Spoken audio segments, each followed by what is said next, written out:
अस्सलाम वालेकुम, मैं हूं डॉक्टर तहरीम जावेद और आप देख रहे हैं डॉक्टर तहरीम व्लॉग्स। अपने यूट्यूब चैनल में आपको खुशामदीद कहती हूं।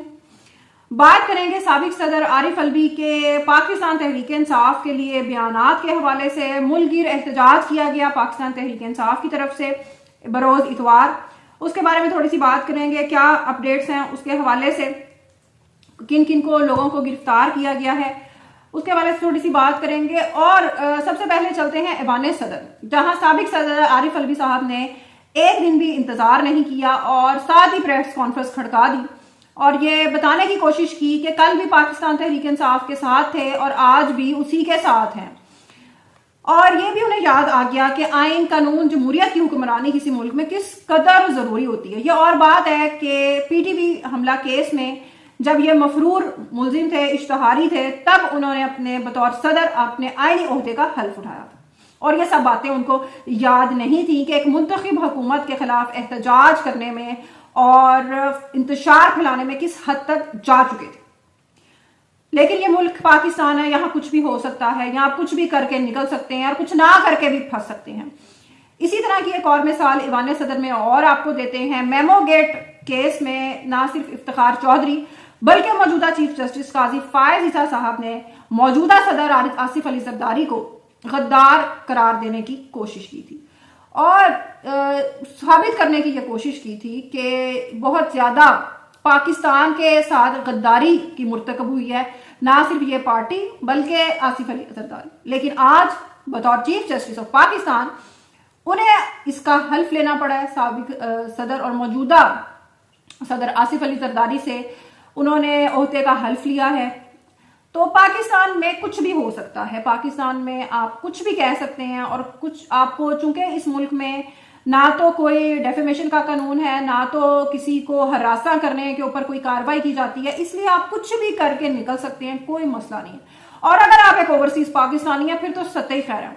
ना आपने अमेरिकन हुकूमत के बारे में कुछ कहना है, ना आपने सऊदी अरब की हुकूमत के बारे में कुछ कहना है, ना आपने तुर्की की हुकूमत के बारे में कुछ कहना है। लेकिन अगर आपने तनकीद करनी है तो सिर्फ और सिर्फ पाकिस्तान पे करनी है, क्योंकि यहां से मिलते हैं डॉलर्स। आगे चलते हैं और लाहौर चलते हैं। पाकिस्तान तहरीक इंसाफ ने मुल्कगीर एहतजाज किया, जगह जगह, खास तौर पे पंजाब में बड़े पावर शोज किए गए, बड़े बड़े लोगों को गिरफ्तार किया गया। साबका गवर्नर पंजाब सरदार लतीफ खोसा और सलमान अकरम राजा, इन दोनों को भी गिरफ्तार कर लिया गया। ये और बात है कि वकीलों को साथ बैठाकर पुलिस थाने ले जाकर छोड़ देती है कि भाई बस कर। ये पाकिस्तान तहरीक इंसाफ की बड़ी खुशकिस्मती है कि इतने ज्यादा वकीलों का उनको साथ मुयसर हो गया है जिन्हें गिरफ्तारियों से कोई डर खौफ नहीं होता। आपको याद होगा सरदार लतीफ खोसा साहब के साहबजादे खुर्रम लतीफ खोसा साहब, वो भी एक दो दिन जेल में रहने के बाद, जेल भी क्या, एक दो दिन यानी गिरफ्तार रहने के बाद उनको रहा कर दिया गया था। तो ये ज्यादा लंबा अरसा नहीं चल सकती। हाँ, जो छोटे मोटे बेचारे कारकुन हैं, जिस तरह social media activist Waqas Amjad साहब हैं जो पीटीआई के सोशल मीडिया को चलाते हैं, उनको भी गिरफ्तार कर लिया गया, बहुत सारे लोगों को। इन लोगों को बेसिकली जो हौसला मिला है, जो उम्मीद मिली है बाहर आने की, वो उम्मीद मिली है पीटीआई की इलेक्शन में कामयाबी से। आप कहेंगे कि सदर तो आसिफ अली जरदारी हैं, वजीर आजम शहबाज शरीफ है, लेकिन सबसे बड़ी जो कुव्वत है इस वक्त वो है पाकिस्तान तहरीक इंसाफ। खास तौर पे नौजवानों के हवाले से अगर हमारी बात पे यकीन नहीं है तो आप गैलप सर्वे उठा के देख लें, जिसमें बताया गया है कि नौजवानों की अक्सरियत ने पाकिस्तान तहरीक इंसाफ को ना सिर्फ वोट किया है बल्कि जो अगले इलेक्शन में पोटेंशियल नौजवान वोटर है उसका रुझान भी पाकिस्तान तहरीक इंसाफ की तरफ है। उसकी वजह यह है कि पिछले 15 साल में मुल्क और कौम के टैक्स का अरबों रुपया आपने कौम की जहन साजी पर लगाया है। तो अब जो हाथों से आपने लगाई है गिरे, वो अब खोलनी इतनी आसान नहीं है, बड़ी मुश्किल है। यह बात नहीं है कि नून लीग या पीपल्स पार्टी कोई दूध के धुले हुए हैं, लेकिन जो बयानिए को पॉपुलर बनाने में कामयाबी पीटीआई ने हासिल की है, ये दोनों जमातें शायद अगले 100 साल में भी हासिल ना कर सकें।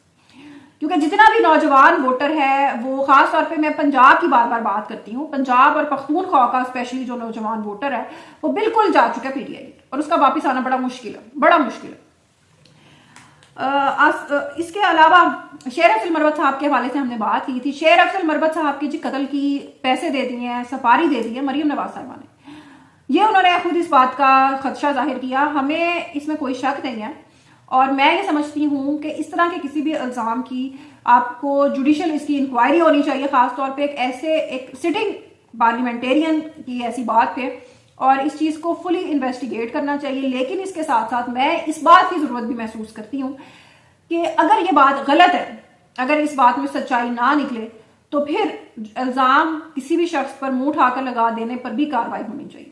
لیکن چونکہ یہ مملکت خدا داد پاکستان ہے اور یہاں کچھ بھی کہیں بھی کبھی بھی کہہ سکتے ہیں، یہاں تو وزیر اعظم اور صدر بات کرنے سے پہلے کچھ نہیں سوچتے، تو سب کچھ چل رہا ہے، کچھ بھی ہو سکتا ہے.